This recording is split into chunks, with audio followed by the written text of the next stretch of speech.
Hello tout le monde! Aujourd'hui c'est Neoplay Nintatagabox. Donc c'est ma première vidéo les amis, c'est ma vidéo tout simplement de présentation. Donc ma présentation de ma chaîne YouTube. Je me suis lancé sur YouTube parce que j'avais envie tout simplement de partager avec vous les amis ma collection, mon histoire de collection. Et donc parce que c'est vrai que mine de rien ça commence à faire. Et oui, effectivement, parce que j'ai 23 ans, voilà, et ça fait environ 7 ans que je collectionne à peu près, hein. J'avoue que je j'ai pas compté exactement parce que au départ, je ne pensais pas que ça durerait aussi longtemps dans le temps. Malheureusement, au départ, je pensais pas mettre autant d'argent là-dedans. Mais au final, heureusement que je me suis permis de me faire plaisir parce que aujourd'hui, j'avoue quand même que je suis assez content de ce que j'ai pu faire. Et malgré tout, l'argent dépensé dans la collection, ça fait quand même plaisir à voir et j'aime toujours autant rallumer mes consoles et puis faire une petite game dessus comme ça, c'est waouh. Certaines consoles, ça fait vraiment plaisir, quoi. Franchement, ça, rien que d'en parler, ça me donne des frissons, quoi. Donc voilà pour ma petite présentation rapide. Donc pourquoi j'ai commencé à collectionner. Donc finalement, bah au départ, j'étais un peu comme beaucoup, je pense, hein. Le premier truc, c'est la nostalgie, je pense. Moi, c'est ce qui m'a poussé à faire ma première collection et enfin ma première pièce, hein, à rentrer ma première pièce de collection quelque part qui au départ n'en était pas une, hein, puisque c'était pas ce que je cherchais à faire une grosse collection. Donc au départ, je recherchais juste mes consoles par nostalgie. Effectivement, quand j'étais petit, j'avais une Game Boy. J'en avais même deux, hein, en fait, hein. Je viens de me rappeler que j'avais quand même ma Game Boy Fat, donc notre fameuse Game Boy Frigo, comme tout le monde l'appelle si bien, qui était toute belle, toute bien grise à l'époque et qui avait pas jauni en plus, hein, je me rappelle. C'est vrai qu'elle était en très bel état. Et j'avais même la case qu'elle est avec de la marque, je sais plus, mais c'était la bonne vieille boîte bien en plexi toute dure qui me faisait, enfin qui me servait de transport, hein, de caisse de transport pour ma Game Boy. Et j'avais même aussi une Game Boy Color à l'époque qui était rose. Et j'avais eu ça, je ne sais plus comment, hein, mais j'avais mes deux Game Boy. Voilà, c'était pas mes premières consoles, hein, je dois le mentionner quand même que au départ, je crois quand même que j'ai eu une DS avant même les Game Boy, hein. Mais c'est vrai que au final, j'avais préféré limite mes Game Boy parce que sur mes Game Boy, j'avais mes fameux jeux Wario Land. Je me rappelle de 5 jeux hein, épiques de ceux que j'avais. Wario Land 1, j'avais mon Super Mario Land et j'avais mes trois Pokémon, le rouge, le bleu et le jaune. Voilà, c'était mes trois Pokémon que j'avais à l'époque. Et donc un beau jour, ouais, vers mes 16 ans, du coup, comme j'ai 23 ans, ça fait à peu près 7 ans, je sais plus exactement quand j'ai commencé, mais pour moi, mon souvenir me dit que c'était 16 ans parce que j'avais pas encore le permis. Et je voulais retrouver absolument ma Game Boy et pas moyen de remettre la main sur aucune des deux Game Boy. Donc j'étais un petit peu dégoûté franchement de ne pas les retrouver avec mes fameux jeux Pokémon. Je sais plus pourquoi j'avais envie de me refaire un petit Pokémon, mais malheureusement pas moyen de remettre la main dessus. Donc ce jour-là je me suis dit ah il faut que j'en retrouve une obligatoirement. Et effectivement, j'ai recherché un petit peu sur le bon coin. Et j'en ai trouvé une finalement assez rapidement. Mais au final, j'ai découvert une nouvelle console Game Boy que je ne soupçonnais pas à l'époque hein, de mon jeune âge, de ma maigre expérience de gamer quelque part et de collectionneur, hein, puisque j'étais encore pas à cette époque-là dans l'optique de collectionner à fond. Et donc j'avais découvert la Game Boy Advance, même pas la SP, hein, juste la Advance toute plate, mais que je trouvais très belle et qui franchement je trouvais pour la prise en main, je la trouvais vachement plus sympa en fait que les deux autres Game Boy que j'avais. Et malgré le fait que c'était pas celle-là que j'avais eue à l'époque, je me suis dit bah je vais la racheter. Et puis, donc voilà, j'en reparlerai un peu plus tard pour montrer un petit peu et puis réexpliquer un petit peu comment ça s'était passé, l'achat, etc. Mais donc voilà, j'ai racheté une Game Boy Advance pour commencer, mais au final, après, j'ai voulu continuer parce que forcément, je voulais retrouver mes deux fameuses Game Boy que j'avais quand j'étais petit. Et donc, au final, bah oui, je les ai retrouvées, mais après, bah, c'est parti dans une euphorie. Ah, mais il y avait la Game Boy là aussi qui existait, la Pocket. Ah bah oui, bah il me la faut. Alors du coup, après, il y avait la Game Boy Advance SP, ah bah il me la faut aussi. Ah, puis après, la Game Boy Micro, mais c'est quoi cette chose? Et donc, ben voilà, au fur et à mesure, on augmente, et puis au final, on se retrouve à vouloir collectionner toutes les Game Boy, et voilà, donc ça démarre comme ça, d'un petit truc de nostalgie, comme ça, on part tout de suite dans un délire de vouloir tout avoir, et puis bon bah voilà, c'est parti comme ça, voilà. Mais je vous réexpliquerai l'histoire de la Game Boy en fin de vidéo pour clôturer tout ça, parce que c'était une petite histoire sympathique, une petite anecdote sympa.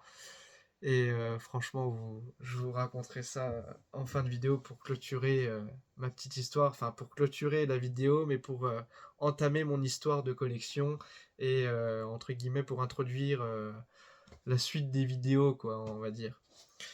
Donc ensuite, je vais quand même mentionner quelque chose d'important de comment j'ai fait pour avoir autant de pièces dans ma collection quelque part. C'est vrai qu'il est important de le dire que forcément j'ai pas tout payé au prix fort, évidemment, hein. Je vous ai dit, j'ai commencé aux alentours de 16 ans. J'avais pas le permis, pas d'argent enfin j'avais pas de métier, donc forcément pas de rentrée d'argent permanente. Donc forcément, ça c'est le genre de choses qui jouent beaucoup quand on veut commencer une collection.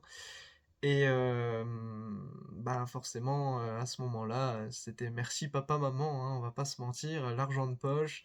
Merci aussi à tous ceux qui offrent de l'argent aux anniversaires, hein, on va pas se mentir. J'essayais d'économiser un maximum quand j'avais un peu d'argent, soit aux anniversaires, à Noël, etc. Donc c'est vrai que dès qu'on avait un peu d'argent, on gardait pour essayer de trouver ce qu'on voulait, la perle rare qu'on cherchait. Parce que forcément c'était très limité, hein, quand on n'a pas sa rentrée d'argent fixe tous les mois, hein. On fait comme on peut et puis on est dépendant aussi des parents, hein, s'ils veulent bien aller faire un peu de kilomètres pour aller chercher une console ou un jeu, on n'a pas le choix, hein, on est obligé de passer par là, hein. Et donc ça a commencé, ouais, comme ça, et à l'âge là, et donc du coup à l'âge là aussi, forcément, j'ai beaucoup économisé pour acheter en lot.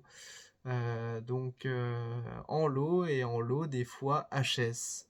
C'était voulu, hein, franchement, c'était voulu.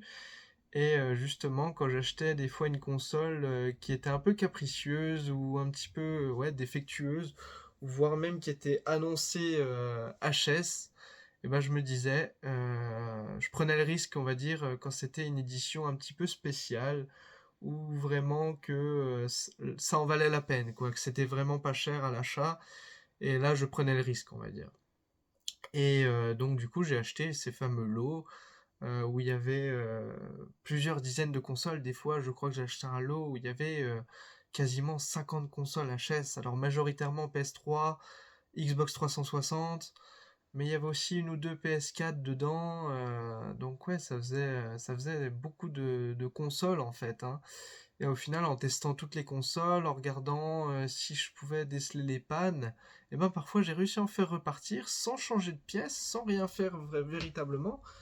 Juste nettoyer, et puis c'était juste une console qui avait un problème de faux contact, ou des fois juste un coup de WD-40 pour faire un contact, c'était top quoi, enfin c'est vrai, ou alors c'était juste le câble d'alimentation qui était HS, donc sans dépenser trop d'argent j'arrivais des fois à me retrouver avec une console fonctionnelle.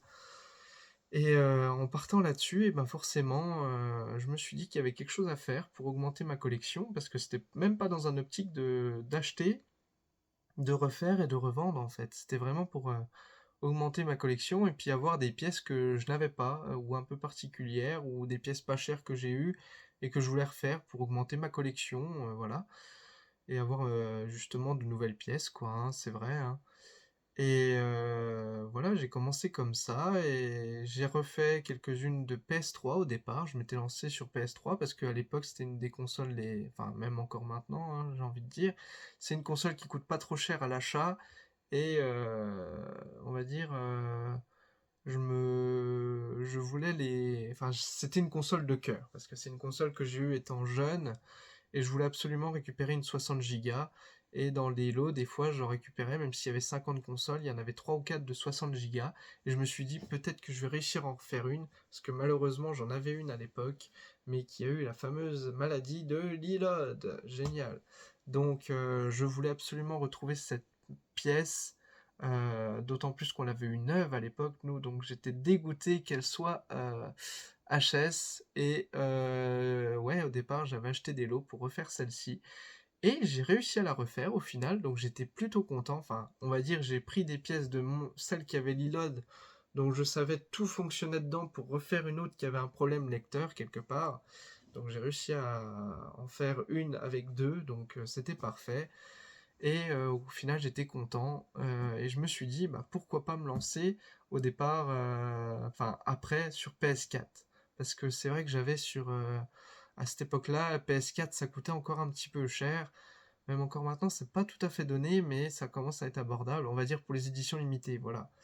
Donc je me suis lancé sur PS4 et j'ai acheté des lots de PS4, pareil que sur PS3, bon en moins grande quantité forcément parce que ça valait encore un peu plus que les PS3, mais j'avais acheté des éditions limitées aussi, et voilà, avec des petits problèmes des fois, je me suis dit, bah pourquoi pas prendre le risque, parce que j'ai envie de dire finalement une édition limitée c'est quoi? C'est qu'une coque en fait.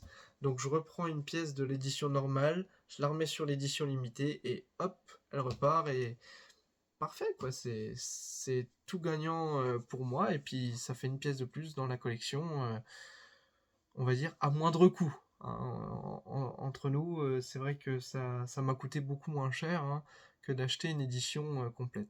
Bon, après, j'admets quand même qu'il y a des pièces, je les ai achetées, bien sûr, elles étaient fonctionnelles, il n'y avait rien à refaire dessus, elles sont même encore scellées par le petit cache derrière, il n'y a pas de souci. Mais c'est vrai que par exemple, j'ai l'exemple de la Metal Gear Solid, mon édition Metal Gear Solid. C'est vrai que je l'ai refaite comme ça, et ça m'a permis de l'avoir à 80 € quoi. Donc c'est vrai que quand on est jeune comme ça, qu'on n'a pas de ressources, entre guillemets, de revenus vraiment fiables, et ben on essaye de faire comme on peut pour avoir un minimum, un prix minimum en ayant de belles pièces, quoi. Et malheureusement, bah, on essaye de trouver par tous les moyens, de grappiller de l'argent, et c'est comme ça qu'on arrive à faire des bonnes acquisitions, et c'est comme ça que j'ai réussi à avoir des bonnes pièces parfois, voilà, je dois bien l'admettre. Et bon, bah, bien sûr, hein, c'est vrai que c'est une petite partie de la collection, mais tout de même, c'est à notifier parce que ça a été quand même fructueux pour moi.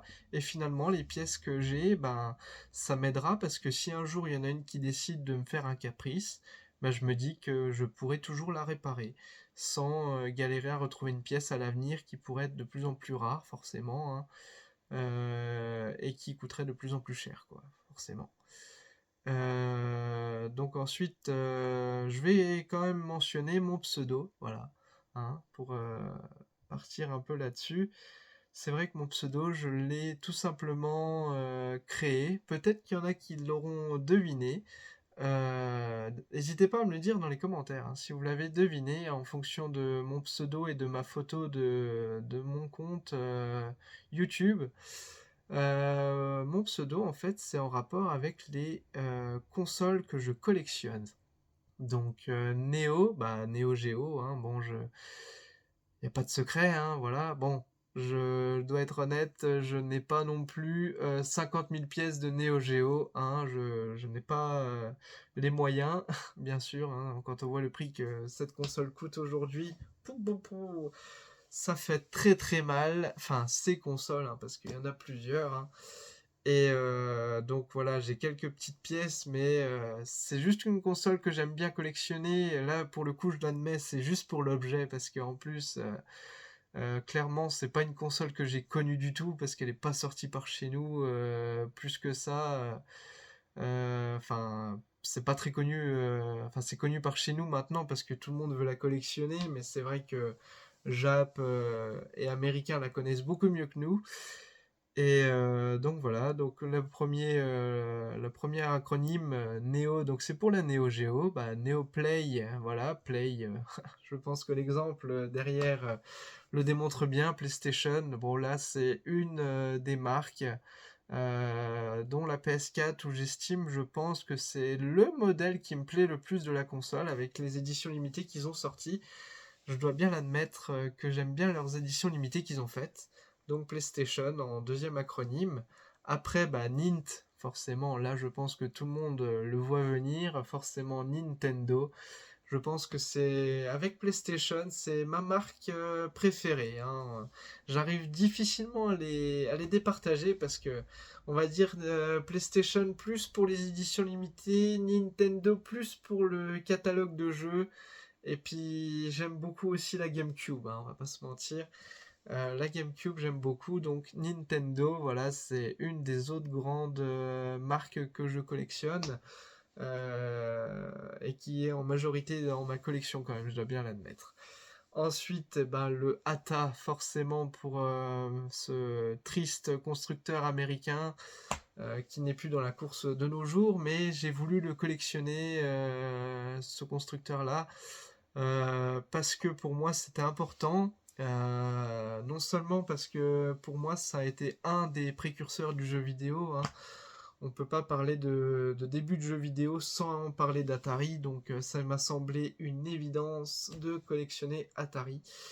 Et pour l'histoire qu'ils ont, franchement, c'est vrai que j'ai voulu aussi collectionner Atari et pour la ludothèque aussi, parce qu'ils ont quand même des bons jeux pour l'époque et je sais pas, des jeux basiques, hein, et puis des jeux qu'on joue encore aujourd'hui sur des bandes d'arcade, Space Invader, enfin c'est franchement c'était des jeux simples, très simplistes à l'époque, mais qui étaient mais tellement génial et on pouvait y jouer pendant des heures et des heures pour essayer de battre le record, aller plus loin.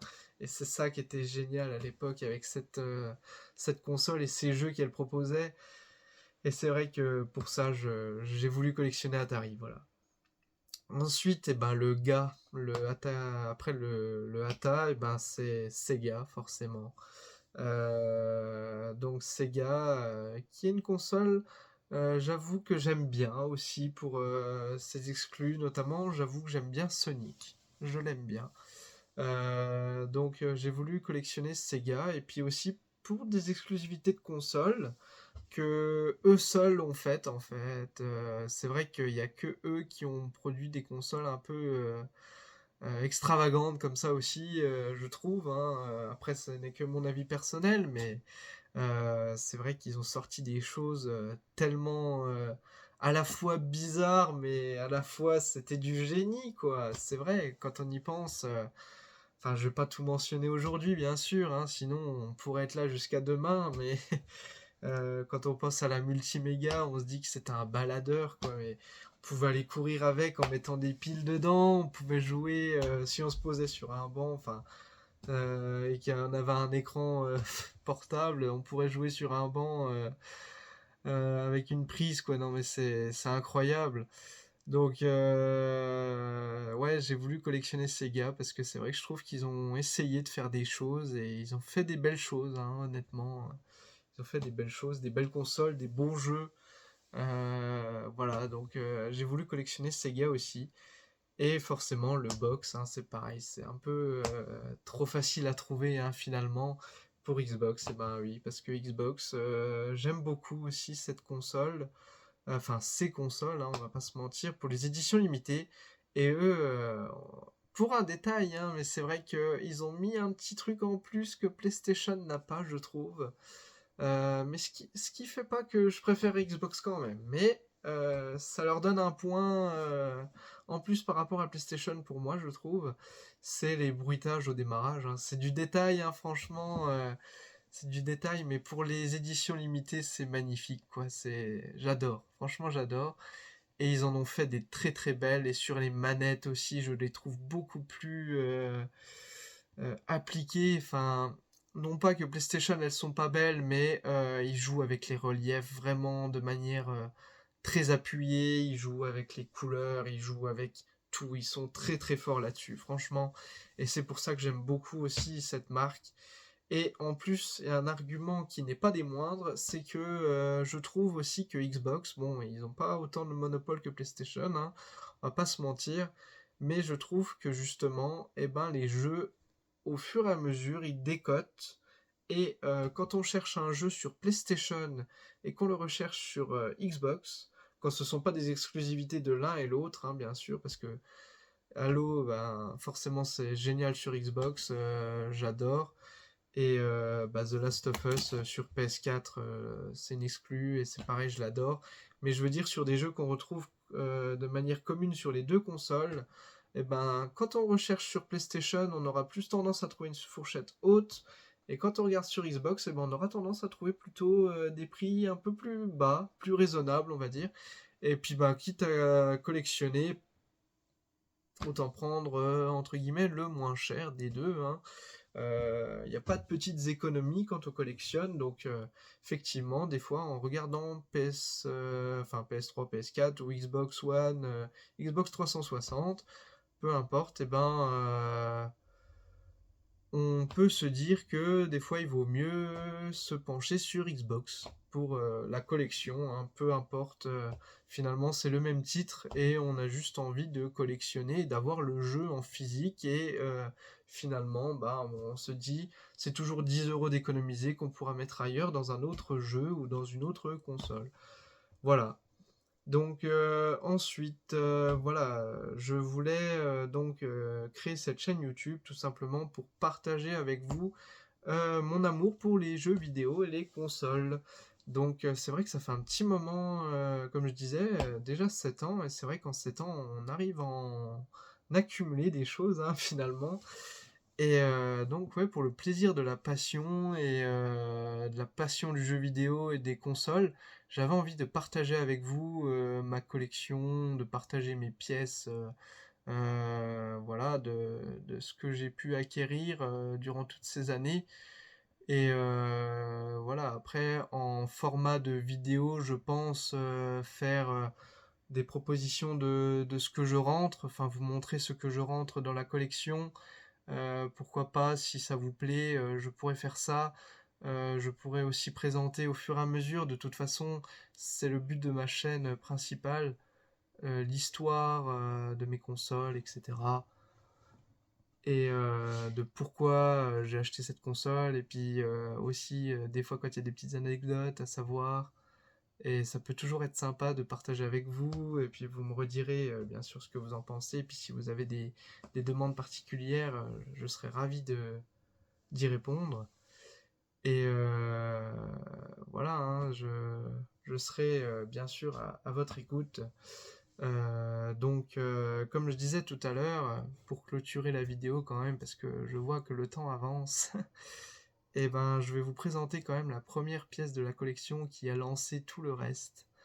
Et ben, c'était tout simplement une petite Game Boy avec 3 jeux. Donc la Game Boy, fameuse Game Boy Advance, avec 3 jeux. Donc au départ, c'est 3 jeux tout petits, hein, et en fait, au début, je ne pensais pas, mais voilà, ce sont des jeux assez, finalement, qui me paraissaient rares au début, hein, et au final, après, je me suis rendu compte que c'était des jeux carte mode, effectivement, et je ne savais pas que ça existait à l'époque, et j'avais que 16 ans, donc c'était en 2017, 2016-2017, et déjà là, on voyait des cartes mode, en fait, et je soupçonnais pas que c'était des faux jeux.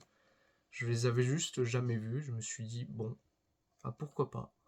Et en fait, en plus, je me suis déplacé loin. J'ai fait plus d'1 heure de route pour avoir la console.